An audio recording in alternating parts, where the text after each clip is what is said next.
Okay.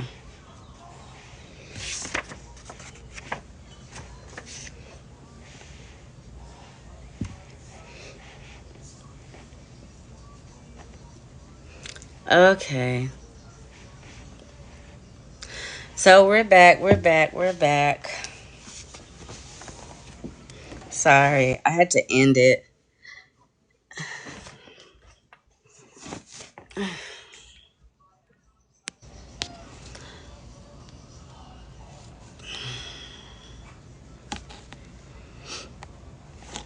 Okay, we're back. I'm about to I saw Paul. Okay, I got it. I got it. I got it. I got it. Joseph, give me some water, baby. Give me some water, baby. Okay, I'm back, you guys. I'm finna have Paul get on in just a second. Some water, baby. Yeah. Anything cold in there, or just water?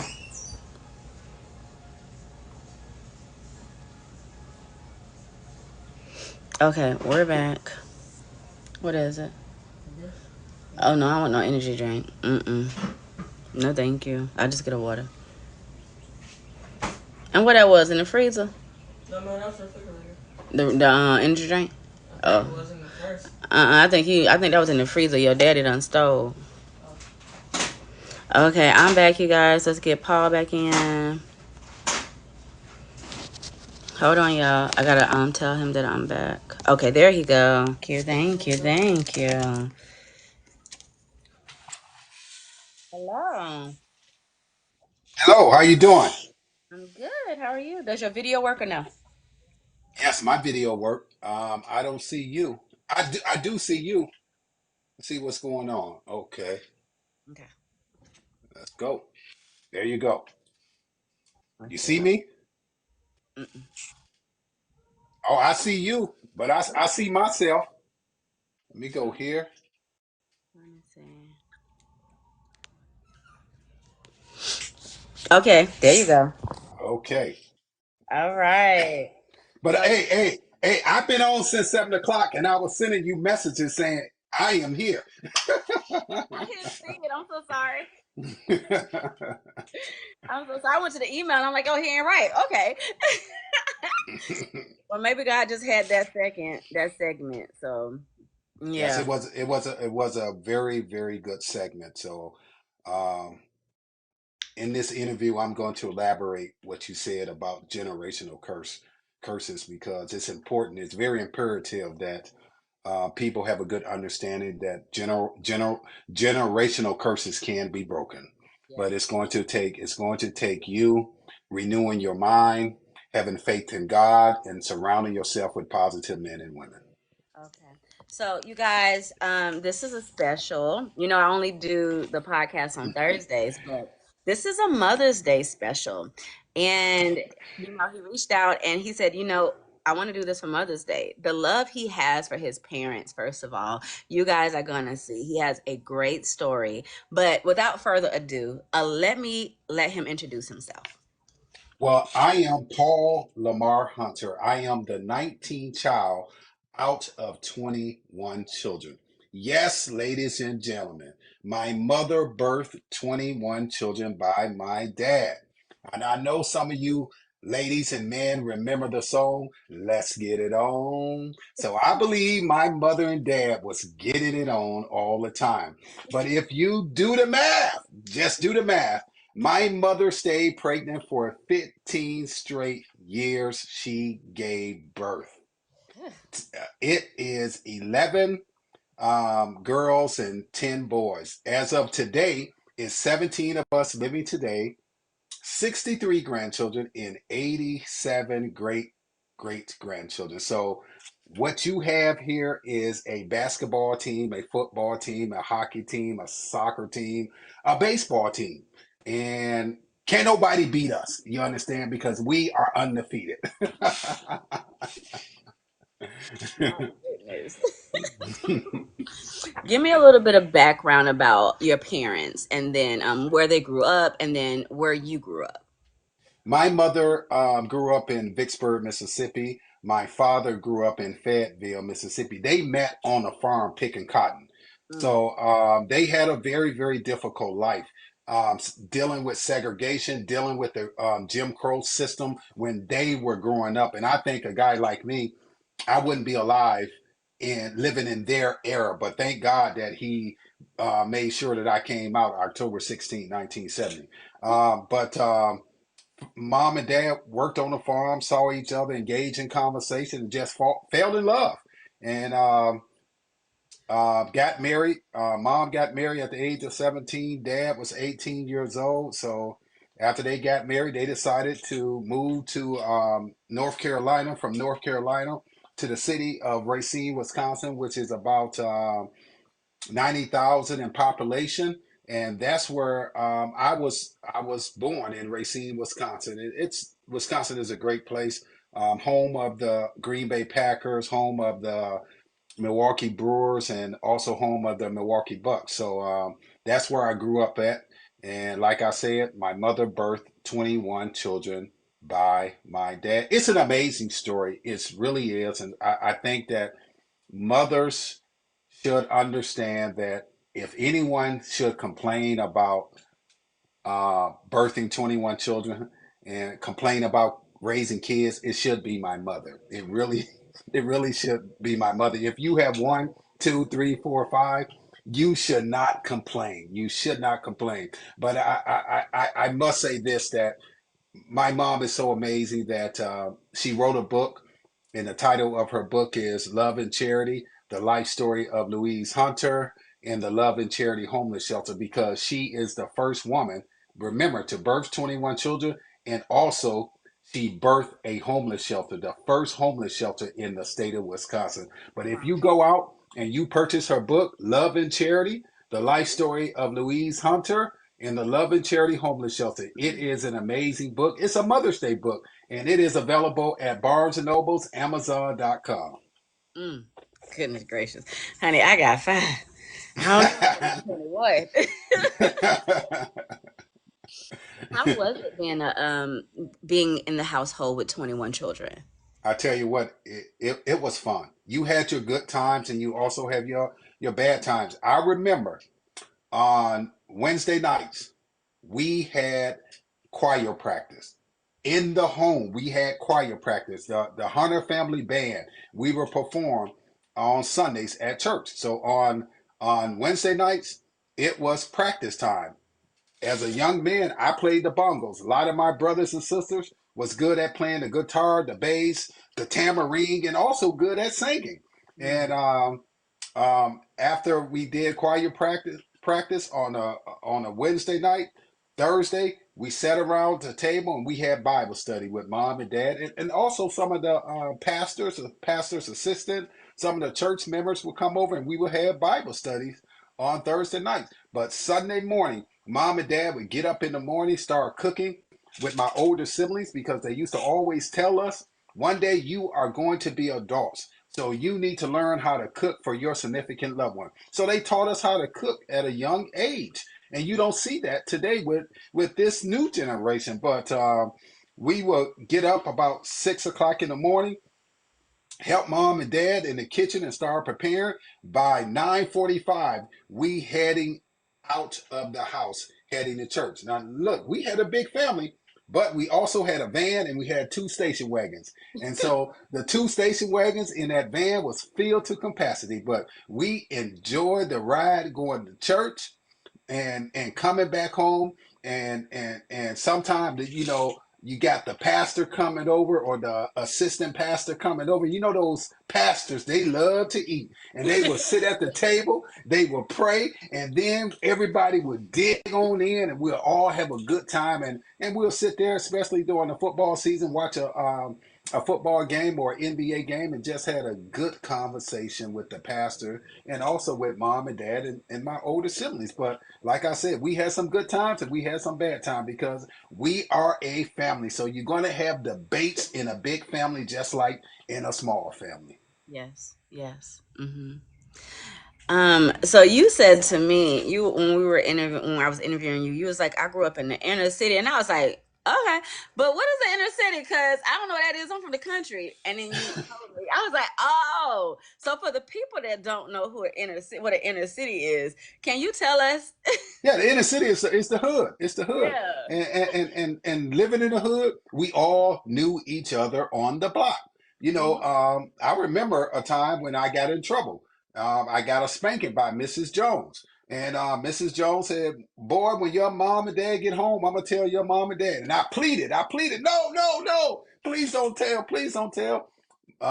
Mom and dad came in the house. She told mom and dad whooped me. And so, those were some, I'm 53 years old, but looking back on it in retrospect, those were the good days because we got disciplined and we learned not to do it again. We learned not to do it again Mm, because mm, we didn't want those three whoopings. mm. I tell you now, I didn't grow up in the inner city. I grew up in the projects in the hood, but the same thing. You better not make nobody out there mad 'cause you'll get a whipping from them, then your mama and whoever else was around. Honey, it literally took a village. Yes, it did. Yes, it did. Yes, indeed. Um, so you said it's 17 of you left? 17 of us living today. 17 of us. It's Do it's it's it's a blessing. It really yeah. is a blessing. Do you mind telling us about where the rest are? The last three passed away. They Mm, passed away. My brother died in a house fire. My brother James, he died kidney and liver failure, and my sister, she died of COVID. You know. mm, Mm, mm. yes. I'm sorry. You know, as you're talking, I'm just seeing that table with that pastor and your parents eating. And I'm just thinking that your mama would be so proud of you. And Yes. Yes. I want you to tell me, or tell the audience, because I know about your story and graduating, and just take us on this story of who you are. Well, you know what? Uh, on this journey of being born in 1970, like I told you, my mom is the first to birth 21 children, but also she's the first woman to birth a homeless shelter and also to birth me at the same time. So while she was pregnant with me, she was also pregnant with Love and Charity, the homeless shelter, Love and Charity. So she birthed me and she also birthed Love and Charity. Mm, And Love and Charity was one of the first homeless shelter in the state of Wisconsin. It stayed active for 45 years. wow. So I was part of that journey of my mom, but I also learned the importance of giving back to society and learning my mother history because it's very important to learn your parents' history Mhm. because once you learn it, you going to take it upon yourself and say, you know what, just because mom suffer and experience racism and hateism and all of these ism, I Mhm. can overcome and become successful in life. So I looked at my mom's lineage. I looked at my father's lineage. And what I discovered is mom and dad, uh, they went to grammar school and a little bit of middle school, but they never attended college. And Mm, some of my relatives attended college, but they never completed. So I took it upon myself to go back to college and complete it. So I became the first out of 21 children to graduate from college with a bachelor's of science from Upper Iowa University. So this degree right here represent not only me, but it also represents my whole entire family. Because mm, if it wasn't for my mom and dad, I would not have this degree in my hand. So I mm. appreciate my mom for birthing love and charity, but also most importantly for birthing me. Because if it wasn't for my mom and dad, I would not have this bachelor's of science from Upper Iowa University. Come on. Come on. That's beautiful. That's beautiful. To be the first. And that's why I'm just saying, like, I know she's sitting back, like, that's my baby. That's Yeah. my baby. So it was important because I laid the foundation. Now, who came behind me? Mm. Who did I motivate? I Mm-hmm. motivated my nieces and nephews. Come on. And so they went on to college and got their bachelor's degree, got their master's degree. I'm getting ready to have a nephew to receive his PhD degree. Come on. So, Doctor. like I said, I was just there to lay the foundation. And there's nothing wrong with laying the foundation. I was the first, but I'm not going to be the last. Period. Period. That's what people be thinking. No, it's not the end. It's just the beginning. Yes, it is. Yes, Mhm. it is.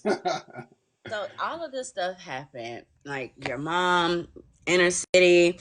Now you're breaking curses. You're graduating. People coming behind you. What would you tell someone that you perceive as going through a hard time, homelessness, because your mom did the homeless shelter? Like, what did you learn as a child watching your mom and watching everything? Because as children, we soak up knowledge and empathy and all these things. Like, what would you tell somebody that's going through such a hard time right now with life? Is to have an attitude of never giving up. Be Mm, grateful for what you have. So mm, you talking to a young man um, that had experienced homelessness mm. himself, but I got I it. had a good understanding that Mm-hmm. my purpose was bigger than my circumstances. Mm, So I kept the faith. I kept the vision. I kept the hope. I kept my mind stayed in the word of God. I kept praying. And I know there's a lot of men and women out there that are struggling today. Please stay in prayer. Stay in prayer. mm, Stay in prayer. My mama used to always say, prayer changes things. And mm, every time she said it, I used to clap my hand because prayer really does change things. It does change things. It mm, really does. mm. I feel like while you're talking, you're like for every man and every woman, I want you to talk to the men right now. My page, the women I can talk to, but I want you to talk to the men right now. What does it take to succeed? I know prayer, but you got anything else? Well, you know what? There's a lot that is going on in our society today with men. Um, Men are giving up. Um, there's a lot of women that has a lot of knowledge and understanding in men, and the system has beaten a lot of men up. The Mm-hmm. system is designed to beat men up, not to build them up. But if men go back to the basics of the word of God, they will find themselves Mm, because they will find themselves as leaders. They will find themselves as the top dog. They will find themselves as men of God, a man that is chasing God's heart. They will find themselves, and you know what? They will become powerful.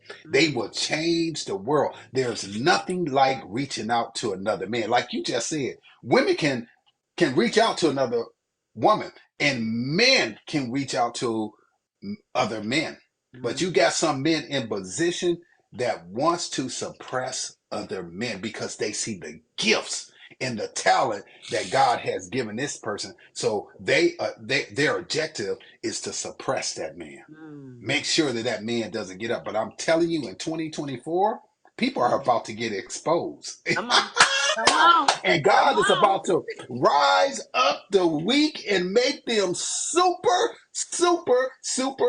strong. There's a movie, it's called Trading Places with Eddie Mm, Murphy, a homeless mm. guy, and these two rich white guys. It's going to be a lot of trading places in 2024. God is about to flip the script. Come on. Come on. Come on. I feel that in my soul. I feel like, the ones that they counted out, Yep, them ones right there, them yep. the ones I'm about to take. I'm talking about you passed that homeless person today, just like Trading Places. That was my movie. So I know what Mm. you're talking about. The ones that they counted out, the ones that they overlooked. Oh boy, payback. Mm-hmm. Mm-hmm. So you met, was it? Ebony magazine, and like give me a little bit of your resume. Well, give them a little bit of your resume. Well, my resume include being profiled in Ebony magazine twice, Black Enterprise. I had an opportunity to go to Hawaii and speak to the Boys and Girls Club. I was on a show called Living 808. Also, I was on Vivica Fox first talk show in 2019. And Face the Truth is her talk show. The executive producer is Dr. Phil. So I had an opportunity to meet Vivica A. Fox and the co-hosts and the executive directors, and we just had us a great time. And I still thank them for giving me the opportunity to come on their show because they really highlight the Hunter family story. And also Fox and Friends. Fox and Friends did a good job also and spotlighting my story as well. So another thing is what's so amazing is that my book No Love, No Charity, The Success of the 19th Child, and my mom's book, Love and Charity, both has been adapted into a screenplay. And so I had end up signing a deal with Tail Flick.